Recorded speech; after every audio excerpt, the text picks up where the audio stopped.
Hello and welcome back, everybody, to another edition of the Quantum Compass. Here in today's show, we're going to be doing our usual fortnightly preview of the upcoming Mayan Wavespell. And today we're going to be looking at the energy of the incoming Wavespell of the White Magnetic Mirror. This is running from July the 20th to August the 1st. And this Wavespell includes some really interesting things coming up, not least of all the day out of time, a Mercury Cazimi, and a new moon. So a lot to get into today, right, Bella? Yes, welcome back. And we're super excited because we feel that this 25th of July is marking a reset moment, a recalibration moment, and we're going to get into that information in a minute.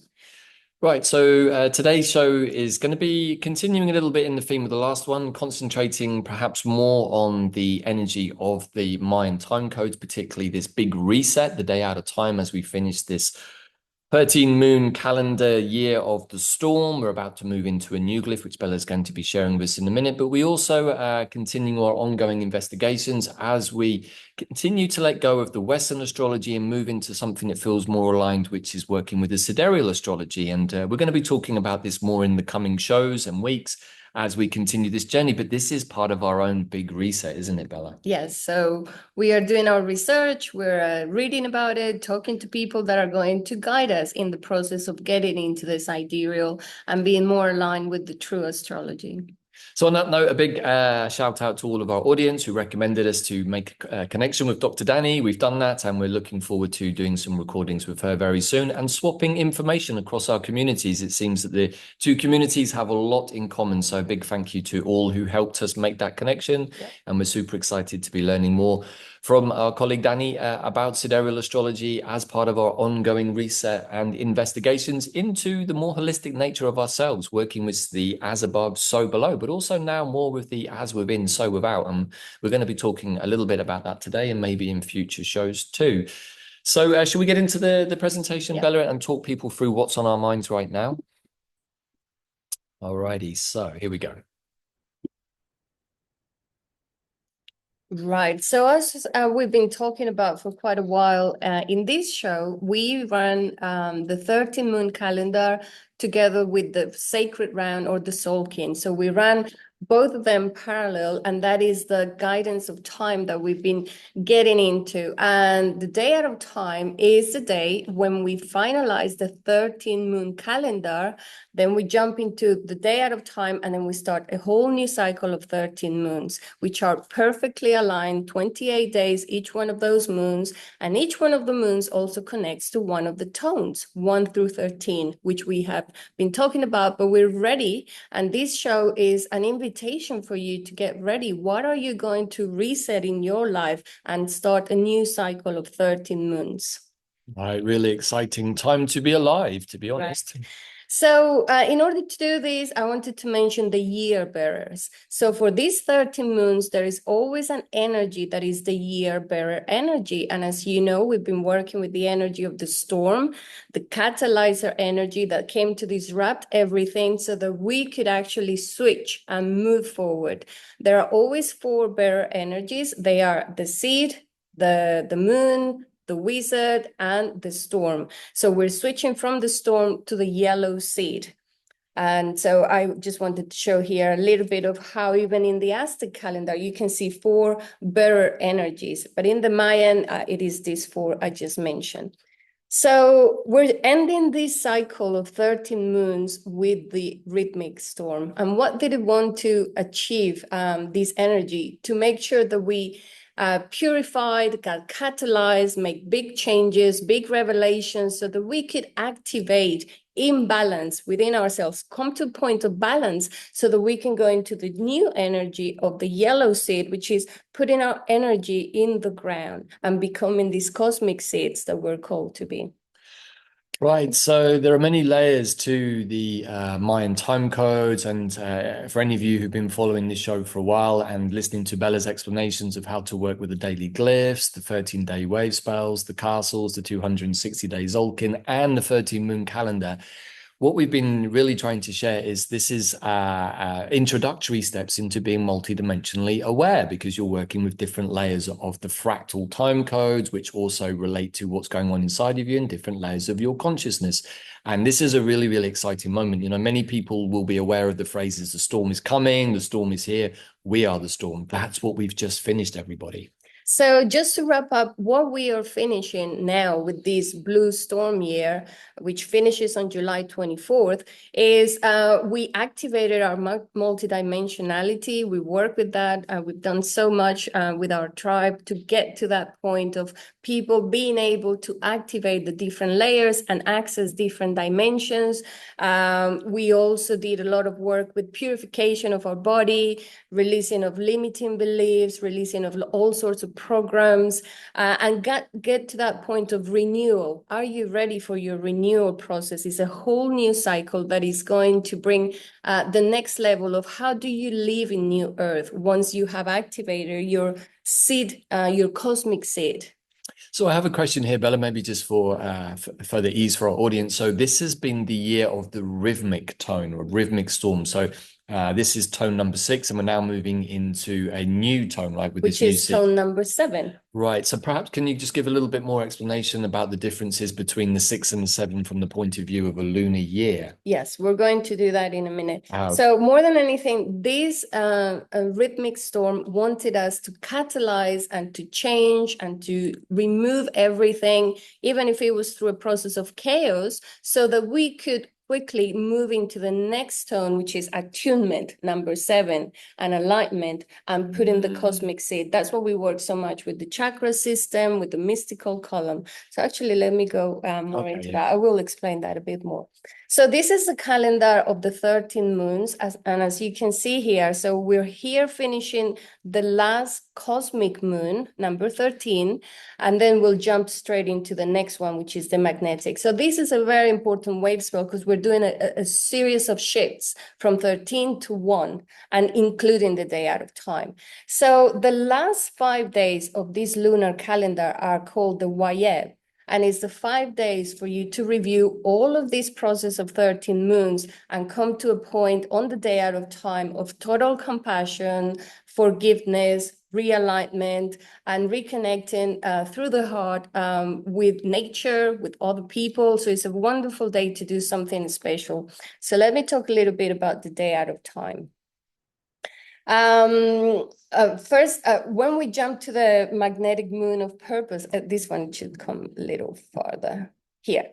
The day out of time. So it's a day where we align on the 25th of July with peace, with compassion, with forgiveness, but with the idea of that time is art. Not time is money or time is all of the things I have to do, but time is art.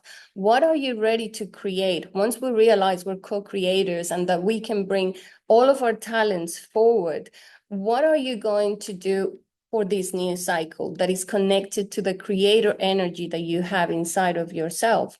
So when we talk about the day out of time, we need to remember that time is that evolution of consciousness, and time is the universal factor of synchronization. So on that day, we want to reconnect with that cosmic purpose that we have and embody the principles of love, of integrity, of compassion, of freedom, of service. But it more than anything is a day to celebrate life with your family, with your loved ones, with the earth. It's a day to remember freedom and declare freedom and sovereignty, to bring more peace into our lives, to reconnect with art and culture. So that is the idea of what we want to do on the reset day or recalibration day as we enter the yellow resonant seed year. So would it be fair to say that if we've been living through a storm year, which is all about catalyzation, but it's been through the tone of 6, which is about balance, is that through the process of the storm, the catalyzation, we come to this place of balance so that we can enter into this seed year from that energy? So when we talk about the seed year, which starts exactly on the 26th of July with this glyph of the seed, the resonant seed, the qualities of the seed are about all that potential within. the self-germination, the creation, the gestation process, the initiation of creative ideas, the intentions and growth, the seed of manifestation. As cosmic seeds, we want to be ready and activated to be able to go into that journey. It does have some shadow, which could be insecurity or fears, or trying to stay in our comfort zone, or full of limiting, like putting limiting factors to all of the range of possibilities that we have, lack of confidence. So there are many things to pay attention to, but it's the energy to work through the whole year. And when you were asking about what is the tone, so is the resonant tone. And resonant tone, remember that we've seen it throughout our body, it connects to our neck and the back of the neck, which is the soul chakra. The throat chakra, the psychic chakra. The psychic chakra. Yeah. So with this tone number 7, throughout these next 364 days or 13 moons, we want to work a lot with our mystical power, with our mystical column, with realigning our chakra system. We are receivers and transmitters of information. And so all of the information that we're receiving, we need to learn to discern and be able to transmit something that inspires others, because it's through the change in our vibration that we get to do that. So this is, I think what I'm trying to get at perhaps is if we want to get into a place of clear attunement, clear alignment, we need to be in that place of balance. And we could say that balance is also understanding the nature of duality, so that we're not getting polarized, left or right, this, that, this is bad, this is good, etc., etc. And of course, we can see there is a lot of this in our world at the moment, trying to pull us into those left and right positions. And so always the imperative for me with the tone 6 is to come back to a place of balance within. Yes. Almost like the Buddhists would say, the middle way path. And you can see how you can get out of shape left or right, but and sometimes even that happens, but to recognize it quickly and bring it back to the place of the centeredness. So that's what we did a lot of work with the tribe, doing the mystical column, working with the tree energy, with the oak, working with the 3 dantians, working with all of these attunement that we need with our grail, with our vessel or chalice, which is where we put now the new information, the cosmic codes, and we move forward in direct connection with source. So it's a very interesting year. I'm pretty excited. I'm very excited because it's everything that we've been working towards. So it feels like the reset into the whole new world that we're going to be experiencing. And also for us at this sort of juncture that we're finding ourselves in, of wanting to make a more coherent switch to something that's more, we can say, galactic or cosmic in ourselves through a realignment to the stars. This seems like the perfect moment to set that new attunement for ourselves. We're choosing to attune to the as above, so below principles. So I also included here the first moon, because it starts on July 26th and it runs up to August 22nd. And being the first moon is the moment to unify. You want to define the purpose for these 13 moons on what is it you want to accomplish, and what is it that is connected to the seed, which I was just talking about. How are you going to flower into this new world? What is that germination process, and where do you want to get to?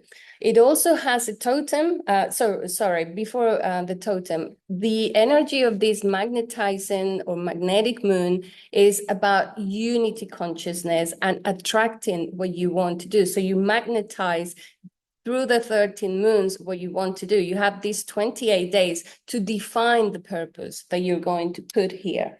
So perhaps for those of you who are coming at this a bit new and feeling a bit confused by all of these different dates and stuff, what we can say is that the 13 moon calendar gives us a cycle of what we would call an ordinary year, in which to perhaps put intentions for bigger projects, more life projects, because of course this is a whole moon, 28 days where we've got the energy of the magnetism pulling the energy towards us, not necessarily for a 13-day Wavespell, but for our 13 moon year. So would it be fair to say, Bella, that maybe this working with the 13 moon calendars allows us to step into a much bigger picture of what we're magnetizing into our life? And the navigation guide to quantum consciousness, where I explain each one of the tones, would be the perfect guidance to follow moon by moon. Chapter 1 covers everything to do with the magnetic energy. Chapter 2 covers everything to do with the lunar energy of that tone. So you can follow it moon by moon. as you follow the 13 chapters. The totem is the bat, and you know that they are guided by that radar of magnetism. So it's a very symbolic energy for this first moon. So perhaps it could be useful, if you're not already familiar with the energy of the bat, maybe to spend this month immersing yourself into the world of the bat energy in different ways. Maybe go to visit bats. Maybe that seems a little weird for some people, but you know, all of these different aspects of nature, they're all spirit beings, they're all different types of consciousness and intelligence. And once we give them some of our time, some of our heart energy, they will respond. I think more and more people, Bella, are finding out that it's actually not that difficult to communicate with nature and get a response.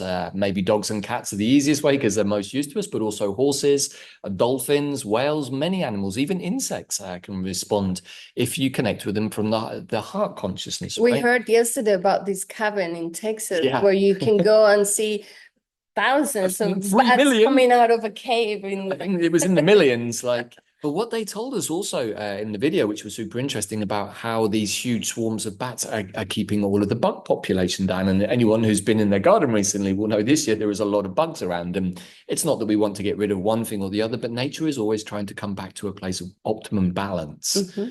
So we can see the bats performing an important function in their local community. So if you've been thinking about when to jump into this way of experiencing time with this type of cosmology and time tracking, it's a perfect opportunity. 25th of July, you do the reset, and 26th of July, you start your 13 moon calendar and you go and follow it day by day. What are we trying to accomplish here? Reconnecting with the spiral of life, which is the natural way of living, that frequency of the 13, which is part of the golden mean ratio. All of these numerology and all of these Fibonacci frequency is the natural way of nature, how a fetus develops, how the plants grow, how our DNA is structured, and it's a way to attune to the higher timeline through that harmonic resonance. So the more that we're immersed in the 13th cycle, the more we're reconnecting with nature and with the cycles of the galaxy and of the cosmos too. So even though there's still more to come in this video, I just want to take this opportunity to invite all of you who maybe been following our work for a while and maybe haven't made the bigger jump into the inner realms of our tribe and the work that we do in our immersions. This is an excellent opportunity. This is a time to say, you know what, it's a bit like your January the 1st New Year's resolutions, which most people have let go of by the following week. This is an opportunity to step into something much bigger. And so I'm just inviting all of our tribe members who watch this and have really kind of made the switch from the 1260 Gregorian, Sumerian taxation, Babylonian taxation timeline into the more creative time is up 1320. I would love if any of you feel compelled or would like to share in the comments with maybe other members of our audience who haven't made that switch. What are the benefits that you've experienced? Maybe just a few words of how your life has changed, where the emphasis is more on art and creativity and less on production and consumerism. On time is art, and to see and experience the synchronicities around every day. And everyone who does make a comment will, of course, get a gold star as a reward, as usual. This is the expression that Zach, the Ascended Master, gave us, spell into being. That's what we do by following this 1320 frequency. Right. So day out of time, celebrate, do something beautiful with your family, with your friends, or even if it's by yourself, be somewhere where you feel good and you raise your vibration and you put in your intentions out there. This 25th of July was a reset moment on the harmonic convergence. It started in 1987, where the 13 moons and the Tzolkin or sacred round got synchronized. So this is the synchronistic kind of way of experiencing time. So we talked about the resonant seed, which is the new year for a whole year. That's going to be the year bearer. And what we want to do is live every day choosing our frequency. We're the living bridges between the dimensions. That's what we do with the navigation guide. As you get to experience each one of the tones from 1 to 13, you learn to bridge between dimensions within yourself, and you get to see it around you as well. And we are resonant beings. That's why harmonic resonance is the way to reattune to all of those energies, because we influence the field of existence through our vibration. We're always transmitting and receiving. And the more that we live from our heart centeredness, the more we can attune to that signal of freedom and sovereignty and the new earth that we're helping create all together. So for those of you that are new, the sacred round is the Tzolkin. So this is the next part, the other calendar that we follow is a 260-day cycle, which has 13 tones and 20 archetypes or glyphs. And when you combine them together, you get 260 different signatures. Each one of us has one of those signatures. That's called your galactic signature. And we all have a galactic signature birthday every 9 months. Every 260 days. Every 260 days. So we are right now, we started this Tzolkin with the Red Castle. We have completed the Red Castle, a cycle of 52 days. We started this cycle in March. The second one was the White Castle. Now we are in the second Wavespell of the Blue Castle, which is the Castle of Transformation, and is led by the White Mirror energy, and we'll talk more about that.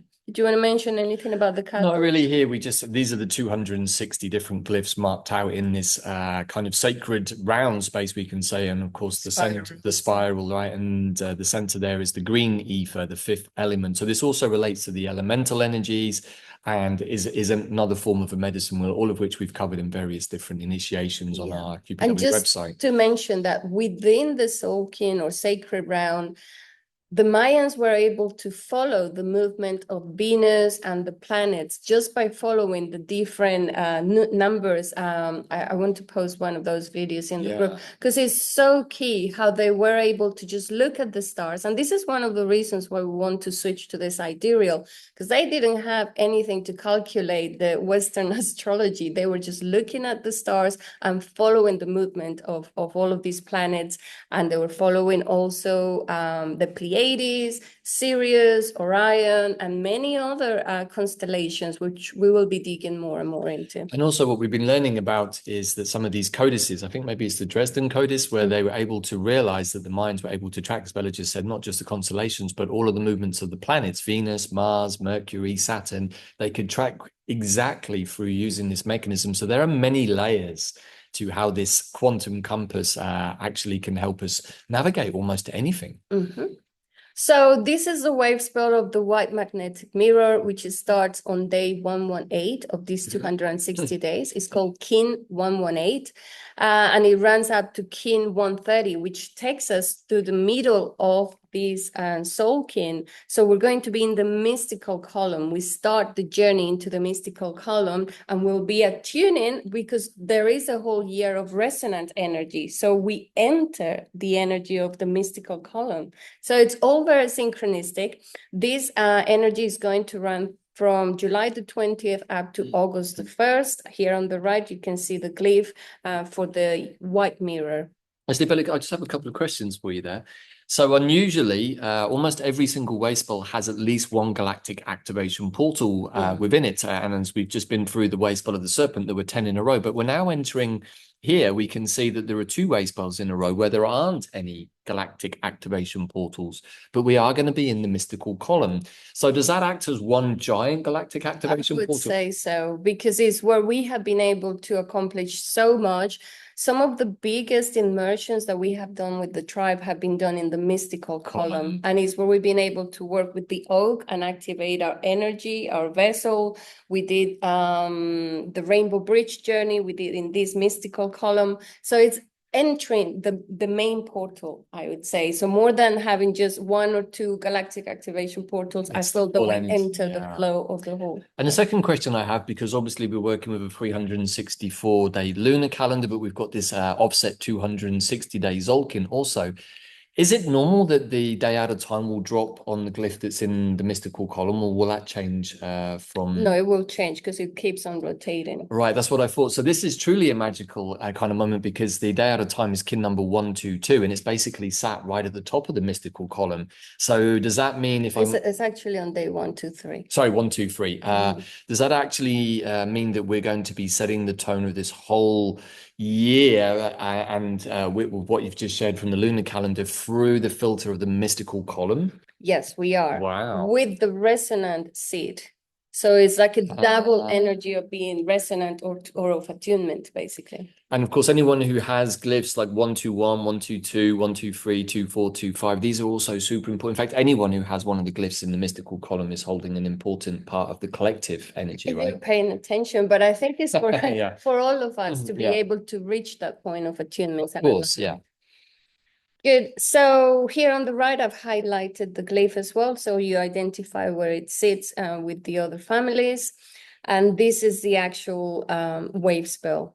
What are the qualities of the white mirror? It's also known as the obsidian knife. So it's where you observe yourself and you reflect on what you are seeing. What are you projecting onto others? The obsidian knife is also known in Mesoamerica and even in South America as that flint object that you can cut any cords or anything that is astral or energetic that you don't need anymore. So that's also part of the symbolism of the obsidian knife. So the energy of these 13 days, starting on the 20th of July, are about reflection, discernment of the amount of information that is out there. You want to be able to do your discernment, to observe, as if you were in the hall of mirrors, what is being presented to you, because everything is a reflection of what is inside of us. So you want to come to a point of clarity, use the sword of truth and wisdom to discern. Timelessness is another key quality of this energy. We are doing all of this process through the energy of timelessness. We're jumping on the day out of time and then starting a whole new cycle. So it's perfect for this resetting moment. The shadow connected to this archetype is projecting. So observe where you are having conflict with other people. What are you projecting? And what is it that you need to sit with and observe? Why am I projecting this onto somebody else? Or what is people projecting onto you? There is always some connection or some chords there for you to observe. Judgment is another one of the shadows connected to this wave spell. Are you still judging people, what you watch on the telly, the people you're having interactions with, or are you still in self-judgment as well, in self-doubt? Are you still blaming others for what is not working in your life or everything that happens? Are you still in the blaming game? Being attached to illusions and beliefs, it's all part of this shadow.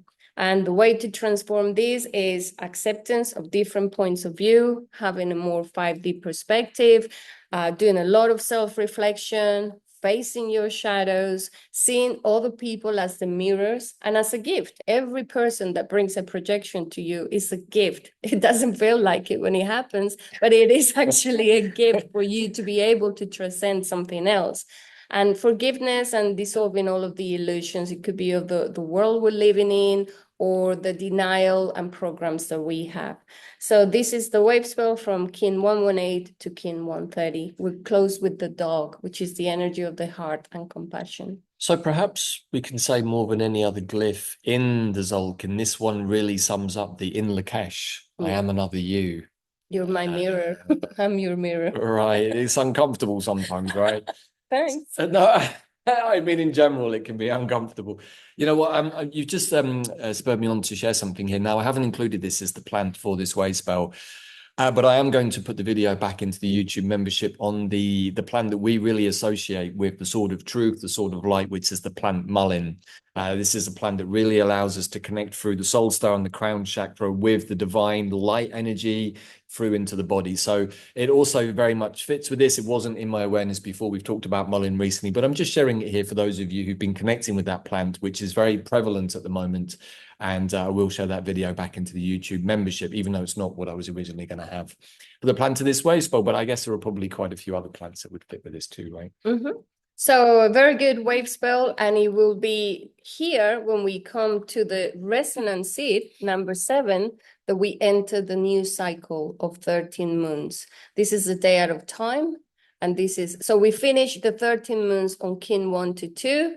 Kin 1 to 3 is the day out of time, and kin 1 to 4 would be the beginning of the new 13 moon calendar. I hope this wasn't too confusing. Good. So the Wavespell, what I recommend as usual is to define your purpose for day 1.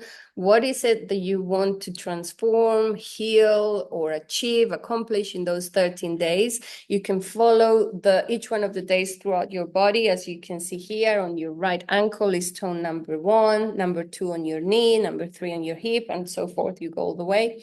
And number 7 is here on the neck, as I was mentioning. That is how you attune your energy on day 7. These are the 13 tones of movement of creation. The 13-day cycle is a cycle of reconnecting with the natural cycles of the cosmos as well. And this is a very important Wavespell or Tresena. If you haven't connected to this is a perfect opportunity for you to jump into it. Right.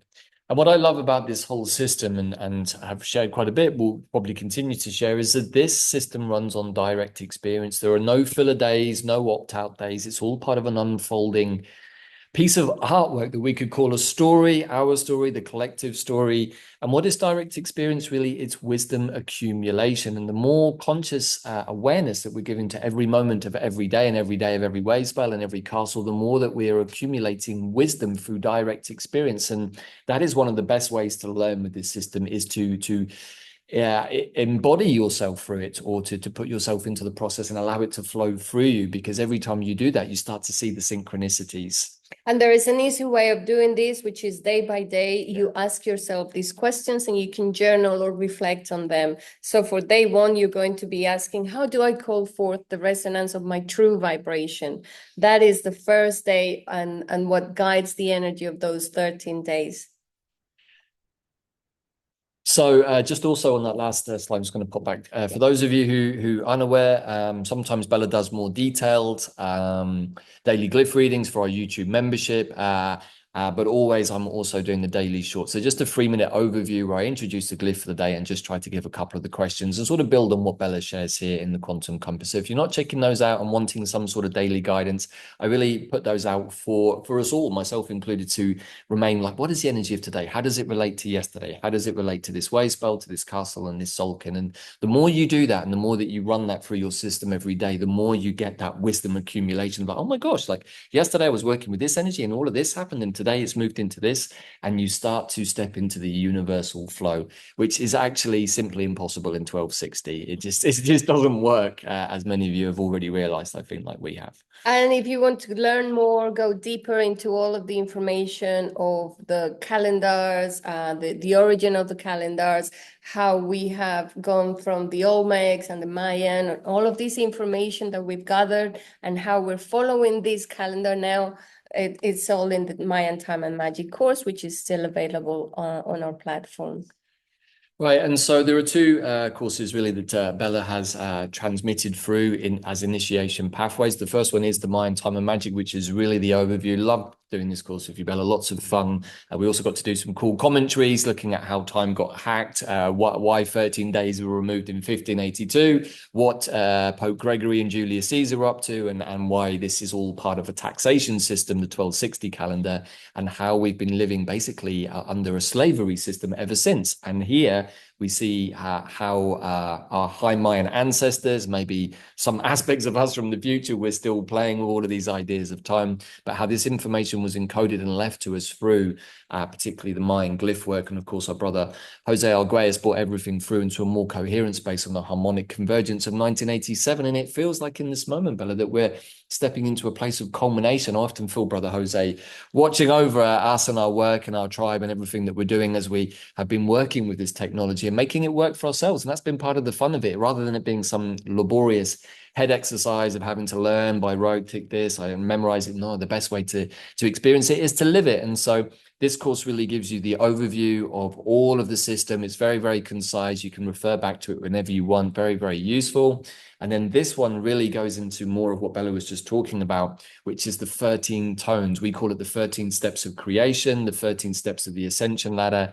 Each tone, each chapter of the 13 is a step on the ascension ladder. And of course, you finish on tone 13, which is transcendence. And the more you get into this, the more you realize that every 13 days, you have this incredible opportunity to create with universal energies. Every 13 months, every 13 months, every 13 years. It's right. applies to all of that. So this is really about the tones, working with these 1 to 13, and the Mayan Time and Magic course includes all of that too, but really gives the overview of all of the glyphs and everything that you need to know to step into the space. And we provide so much information through our tribe and the calls and the videos that we do, that if you just give it a little bit of time and jump in, like many of you have already done, then it just starts to expand. And that's when the fun really starts. So a little bit in the vein. The other part of the fun. Yeah, this is the other part of the fun. So as many of you will know, and we've been talking about, in fact, we actually initiated this process of switching in our own minds the astrology from the Western tropical to a sidereal actually one whole Tzolkin ago. We actually brought this up in a similar Wavespell 260 odd days ago, because we were feeling that something was misaligned, but still something was calling us, and many of you who watch this, also to look at where the Western astrology was landing energy into the 3D. What we've been understanding is that the true energy patterns are coming from the stars in the form of neutrinos, which myself and Leslie and our sister Frances from our tribe have been talking about. That's the energy of the stars transmitting through planets, picking up different energies from the sun or Mercury or Venus, and then being received into our body as these light codes. Now, the light codes come regardless of whether we're aware of them or not, but our ability to receive them consciously, activate them, and then receive the termers or data packages that relate to us, that's a little more tricky. And that's where we've been sort of thinking, well, perhaps if we're aligning ourselves more to the stars rather than to how it's already played out in 3D, we might be able to work from the inception point rather than most of us have been doing in our lives until recently with the 3D result, which doesn't have any intention that we set, but does have the intention that somebody else set. So with all of that said, we're not going to focus so much today on the astrology. There are a couple of points just want to bring up. We put the two charts here. We have a new moon technically in Western astrology in Leo on the 24th of July, which is leading us right into that reset point. So I would like to suggest that perhaps rather than focus on where this particular new moon is, because we can see here in the sidereal astrology on the right-hand side that it's in a different position. It's in Cancer. It's in Cancer. So personally, we're using this new moon as an intentional setting energy pattern with the day out of time and the reset, and that's where our energy is going. But we've included these two charts here just to give the astrology a space, as always, in our show. And there are a couple of other points just want to point out. In fact, generally, we've been working a lot with Cazimis and lunar energies and sometimes oppositions. And I just want to draw attention here to this very interesting opposition that is still going on between Atlantis and Chiron. Seems very, very much part of what we've been working with. Any one of you who watched the video we did some time ago with our sister Mayan Artumid, looking at the Atlantean timeline tsunami. If you've watched our Mayan Time and Magic, we also go into this, what happened in Atlantis, how time was fragmented, how the universal timeline was fragmented into multiple pieces, including aspects of our soul, and how all of that has been a repair work really for several millennia now, or maybe even more. But when you look at that opposition here in the sidereal, you see that it's to do with the fragmentation of the goddess energy and the fragmentation that resulted in the amount of asteroids on the asteroid belt is part of the galactic history that we're now bringing back together and bringing the goddess and divine feminine back into the energy of Virgo. Right. And the other thing, of course, about Chiron is anyone who's been following this channel for a while and who's done any work with the stellar nations is you'll know that Chiron has been sat on this star called Beten Ketos, which is otherwise called the Hall of Mirrors.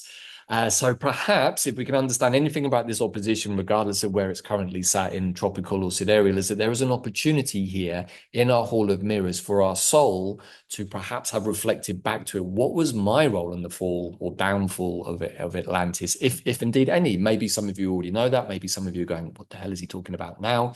That's up to your soul, your higher self to deliver you.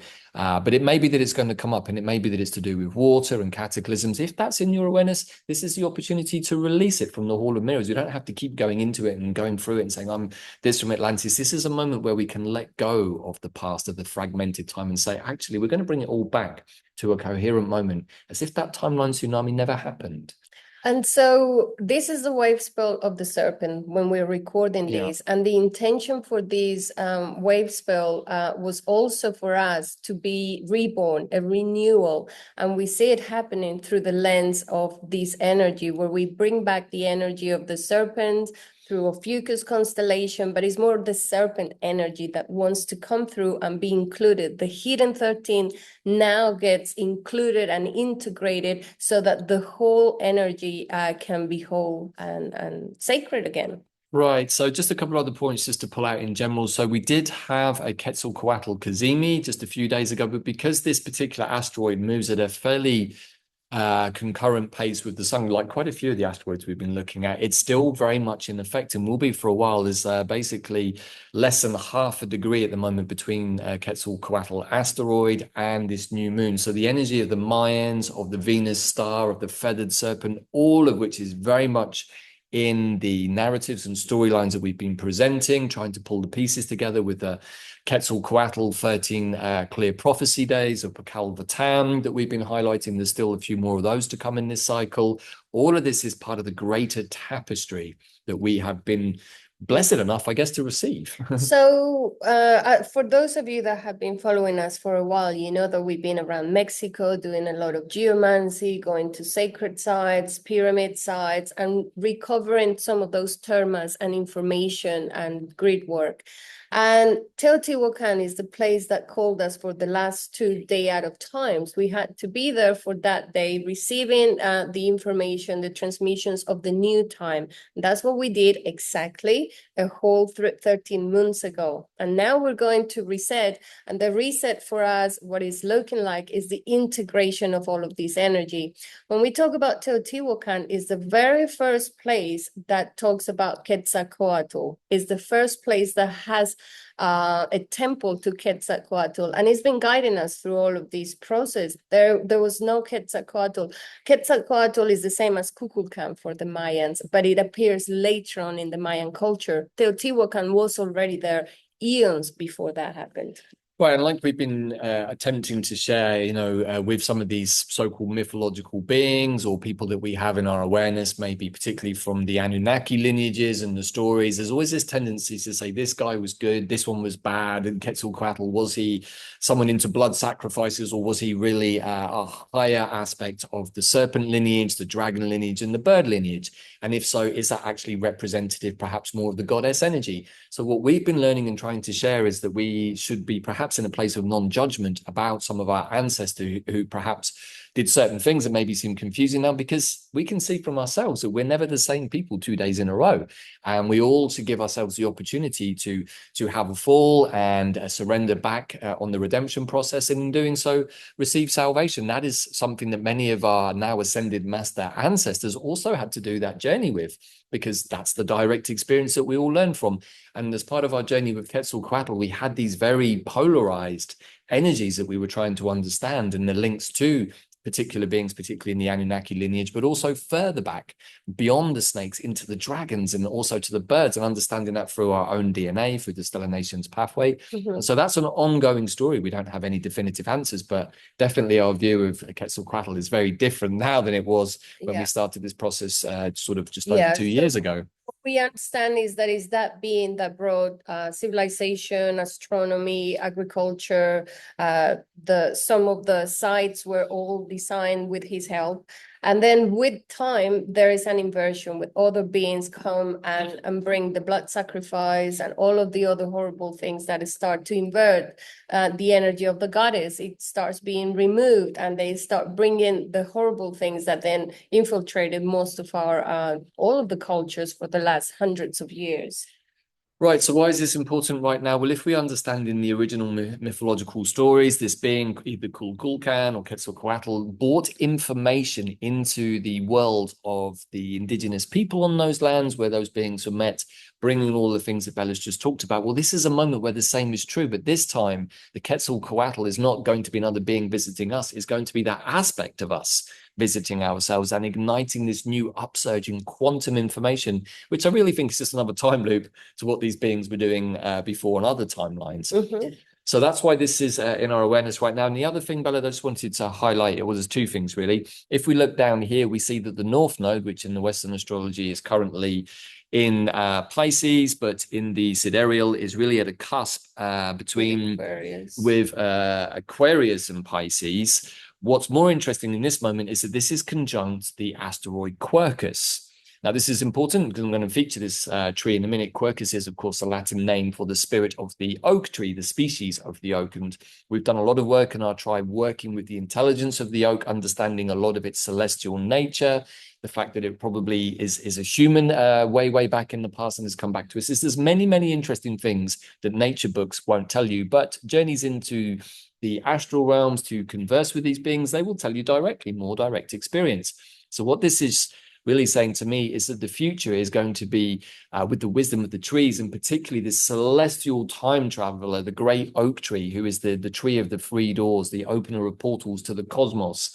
This to me says that the future is going to be about space and galactic travel. Yeah. For those of us who understand how to do that, either through the conscious awareness, we can say the mind, perhaps also soon through physical means too. But we'll see how all of that's going to unfold. And in order to become galactic citizens, we need to integrate all of this technology. That is the connection to the stars, the 13 tones, and to be able to raise our vibration and experience it as day by day, not something that we do here and there, but it's a daily experience of being present with the energy of what is happening day by day.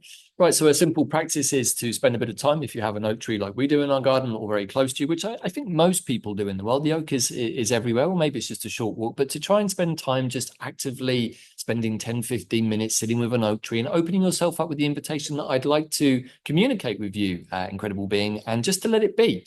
But we'll get into that more in a second. The final thing I just want to point out here is that we've had this ongoing array of different goddess, feminine energies passing through in the Western astrology, what we would call Scorpio.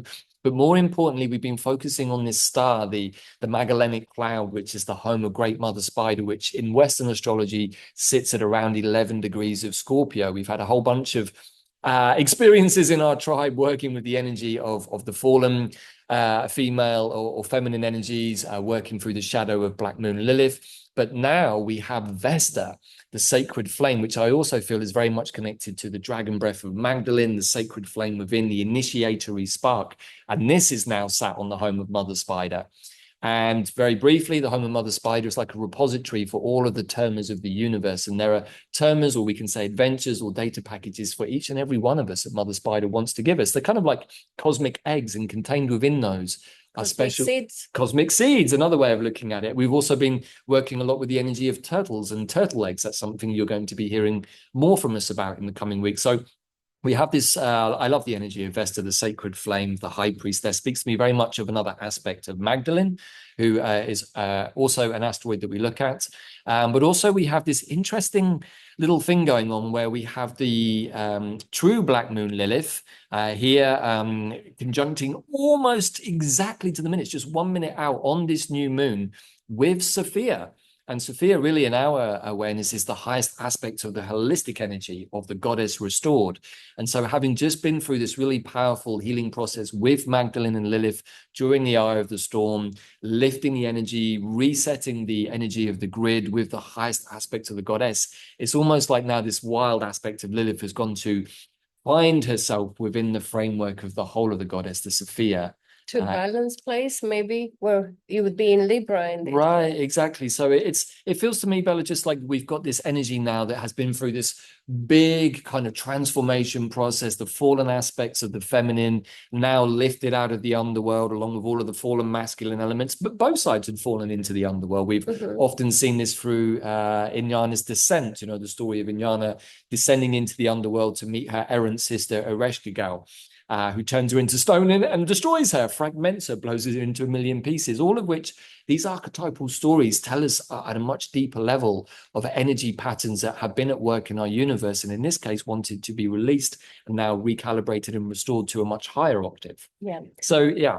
So as part of our switch to the sidereal, we'll still be doing this transition process as we learn to switch things into this new system for us, because we haven't been working with it so much. So we're going to have some help. We're getting into the books. We're getting into the new set of coordinates and the new stories and mythology. We're going to elevate what we had of what Virgo represented in the Western. What does it actually represent now that we're going to go fully into it? Because the two of us, our astrology changed from being stellium in Scorpio to stelliums in Virgo, which is a huge cluster of stars and galaxies and other things. It's not just the small zodiac sign.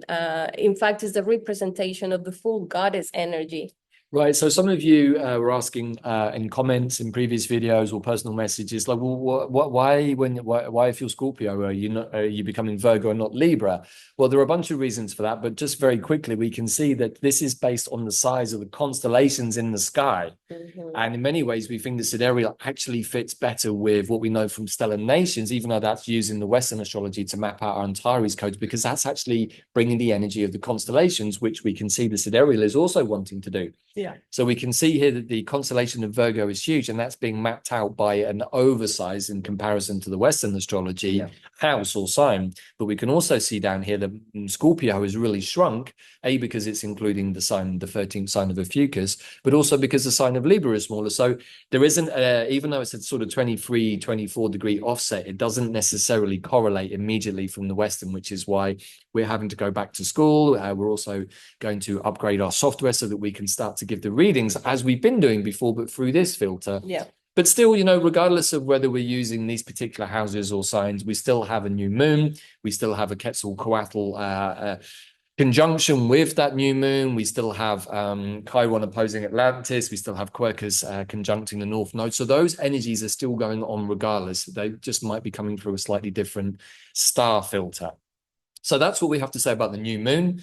But really the thing that I want to concentrate on, because this caught my eye, and this is the piece of astrology that we want to share, is that we have a Mercury Cazimi coming up on the 31st of July. So this is the day of liberation, no, day of cooperation in the this Wavespell of the mirror. And we have that Mercury Cazimi. Now, again, I've used it on the Western astrology. It's a little easier for us to read these charts because we can include all of the other bits and pieces, but we have it here. In the Western astrology, it's happening at 9 degrees and 1 minute of Leo. We can see still there that Quetzalcoatl very much in play, driving this energy, giving the information, giving us the impetus. But now we've got this energy of Mercury, the messenger. And this particular Cazimi is conjuncting a very beautiful star, which we're going to share in a minute. But wanted to include this here just to get into everybody's awareness. We can still see that, see now Quercus and the North Node are within literally a minute of each other. So these are the invitations to step into the internal meditations, working with the skins of the free trees, working with the, you know, the Yggdrasil, the ash, the heavenly skin, the oak tree, the galactic, and the yew, the eternal. These are our kind of free time traveling allies, we can say in some ways, although we have a few others too. So this is the most important thing, just wanted to bring into the awareness, is that this Cazimi is happening very, very close to a beautiful star called Persepi. And what is Persepi all about? Well, this is the beehive cluster, which already gives it quite a nice feel, I think. But this is traditionally located at 7 degrees and 33 minutes of Leo in the tropical system. And this is, from the stellar nations pathway, a winged lion star.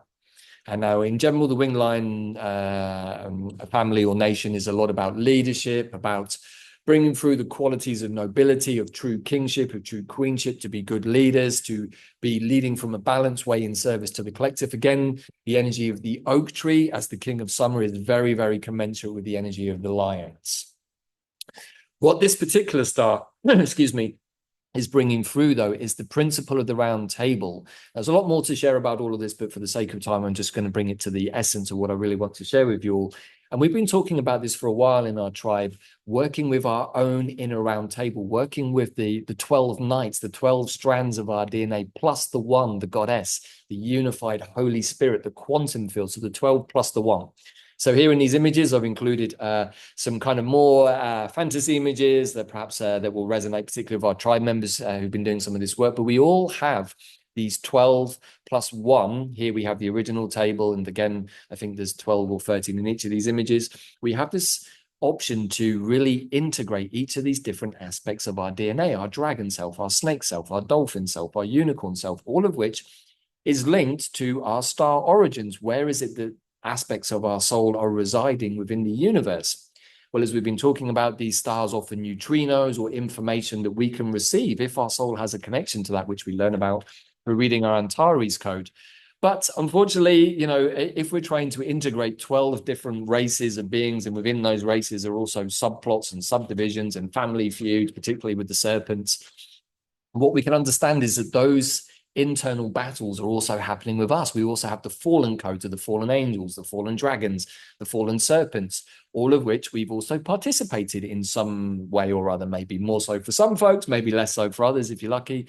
But the trick here has really been to do the initiatory paths of these 12 different knights, we can say, these 12 different families within ourselves. And the more that we do that, eventually what happens is you come to this place of integration where all of your 12 different aspects can all sit around the table together, happy, harmonious, integrated, not rejected. There is a tendency we've discovered for humans to reject parts of their DNA because they don't like the way they look, they don't like the way they might make them feel.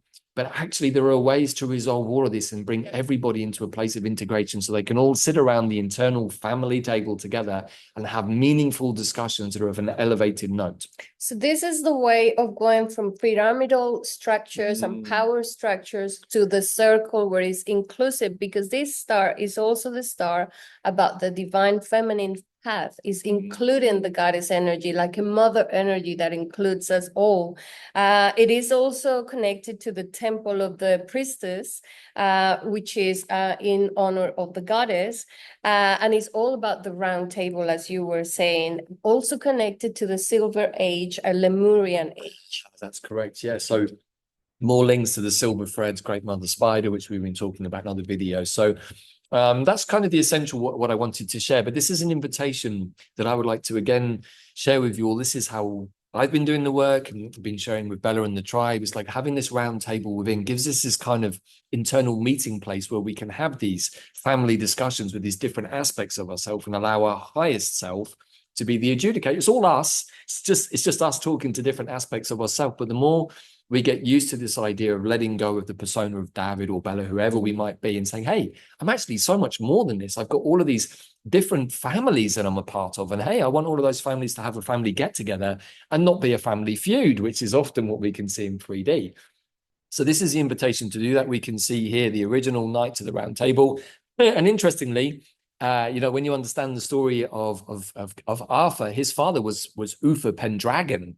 And so interestingly, this particular image I pulled up has the red dragon of Wales, but we can also see that we have Tristan, who was one of the royal family of the ancient kingdom of Cornwall, related to King Mark. And really and truly, Arthur's mother was tricked by Uther Pendragon and Merlin for a shape-shifting process. And Arthur's father is Uther Pendragon, but his mother is actually the wife of King Mark. And so very, very interesting story to do with many, many things. But really what I have learned from this, Bella, is that the lineage of Arthur is the highest octaves of the dragon and the cat coming together to create a different lineage. And I think that we're at this point again. So definitely some interesting deep dives there. But the mantra that comes through this star is together for each other as one. And that can relate to us both as sovereign beings, but also our communities, our families, and of course, the collective human tribe that we are. And we had that experience. It feels like this is the path to unity consciousness. We had a beautiful experience during the last immersion we did with the group, where we entered a new earth and we were able to go into it and tap into unity consciousness, where everybody was working for the highest good of all. But each one of us had something to offer and to do to make sure that we all build something that was great for all of us. It was great. So yeah, that's something that's ongoing. If that's something that sounds like you could be interested in but haven't jumped into yet, we do have regular Sunday calls in the group that we call We the Cosmic Humans, because that is really what we're looking to do here, is to activate our cosmic human selves. And this beautiful star that is coming through, the messenger of Mercury with this Cazimi, to me, just Bella really sums up the message of what is available to us right now. If we can do this kind of work for ourselves, then that's the most powerful thing we can do. And if you look at the sidereal, it's in Cancer. So it's our new home, our new earth, the new way that we're going to create our family, our community. And this vessel here is the new home for all of these disparate aspects of ourselves that are scattered across the stars in the universe. They all want to find a home within us, but are happy and harmonious home, not one where they're fighting with each other, which, as we can see from a lot of the 3D rollout of the last couple of millennia, has been an ongoing narrative in our collective story. So who's going to help us on this journey? Well, at the risk of banging the same old drum, it's our allies in time. The oak tree, of course, the tree of the three doors and the connection to the cosmos. This is a being that we communicate with every single day, as indeed is the being in the middle, the beautiful dandelion spirit. There's so much to talk about these beings, and we've talked about them a lot, but just wanted to bring them back into everybody's awareness that during this day out of time, we can work with these allies to reset and say, you know what, I want to call you in as my allies. The oak gives us the access to the cosmos with the three doors, the portals into different spaces. But the dandelion is the one who brings us, I think, Bella, really into the magic of the Mayan time codes, the present moment. Every day has a glyph. Every day is part of a sequence. Where am I in that sequence? Am I fully present with that energy, or am I doing the old 1260? It's Wednesday and I'm already thinking about my Friday night out, my hangover on Saturday morning, all of the things that the old world encouraged us to do, which were really just a lot of time filling. With the universal mind time codes, there is no time filling. There's a possibility of an experience or an adventure every day. And every 13 days, we get to write a little mini story about whatever that glyph is offering us. So here on the right, we also have the beautiful world tree, which is really another representation of the toroidal field of us and of Mother Earth. And the more that we get that coherent, working with that central sword of light through our chakras, our horizontal plane through our elementals, the more in balance we are at the end of this storm year, the more that we can receive these beautiful codes coming through stars like the Persepi or the Mercury Cazimi. So yeah, those are the main plans I wanted to share. I've also just introduced Mullen, but because it's the seed year, I just wanted to share this because this is something that I do. I love to take seeds from food that I'm eating, particularly avocados, capsicums, now mangoes. I've just grown my first mango tree. And this is something we can all do. It's nature's abundance. We can take one fruit and there's a seed in it. We can grow a tree from that. And then there's lots of fruits and more seeds. And that's exponential. And also, it doesn't cost us anything. Right, you know, in the new earth, perhaps it is less based on consumerism and perhaps more based on balance, co-creation with nature. Perhaps we can understand when we look at this beautiful rendition here of a mango tree, what a beautiful symbol of abundance that looks like. And of course, you know, mangoes and avocados are superfoods. They're really, really good for us.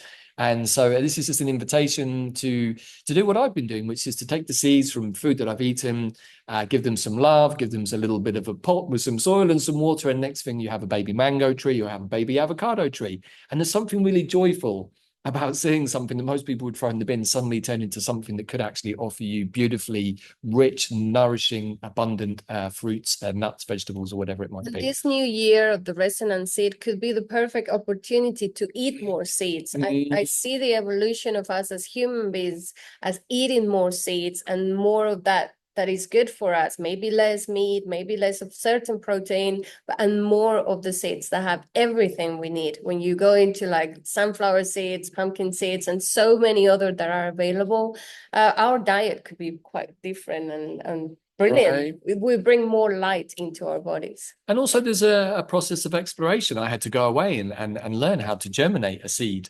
from a mango husk, as the picture here on the left shows. I didn't know how to do that, and I wasn't sure if it would work, but lo and behold, it did. And now I have a baby mango plant sitting happily in the sun just here in this room with us. And so we can all do that. And there's a sense of that birthing of the seed and of seeing nature doing its thing, but also just marveling that all of this intelligence is created inside this husk, inside the fruit that we've just eaten. So there's a lot of joy from all of that. And I just wanted to bring that into everybody's awareness with this seed year, to really get involved in seeds and in general. And then, like Bella said, you know, there are great plants or fruits like the papaya that you can make tinctures from the seeds, lots of great medicine and all of these things. In fact, there are many plants that have great seed medicine. So yeah, another invitation for you to jump into this new year with some new inspiration, perhaps. So that's it from us.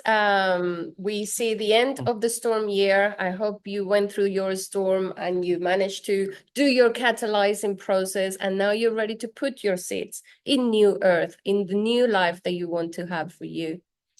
Alrighty, so that's it, everybody. I hope you found that useful. Definitely lots of great moments coming up. Again, final advice, just keep focused on what is important to you. Yes, there are many things, very polarizing, divisive things going on. That's also necessary at this point of the collapse of the old regime, the old paradigm, etc. But the emphasis here is to step into something new. We're super excited about that. We're super excited to be giving ourselves a new rebirth with a different suit, maybe letting go of the old scorpionic tendencies and stepping into a much more earth-based kind of vibration, perhaps in our case with Virgo, but for all of you, it could be different. And yeah, that's part of what this new earth is about, is rediscovering ourselves, but from a different, more holistic perspective. And July 25th, day out of time, a day for peace, for compassion, to do an offering, to do something beautiful, maybe with your friends, with your family, a day to reconnect with compassion, forgiveness, peace, and time is art. Alrighty, so that's it, everybody, for this show. Definitely, if you're following this and want to get more involved in our tribe, please do head over to the QPW website, check out the We the Cosmic Human group. We will be having another group call on Sunday, and the link is posted in that group, and you're welcome to join and just get into the vibe of what we're doing and how we literally now are meeting each other through the energy realms with the work we're doing, and understanding in Lakesh, I am another you is a real thing. So with that in mind, ciao, everybody. See you all again very soon. Bye for now.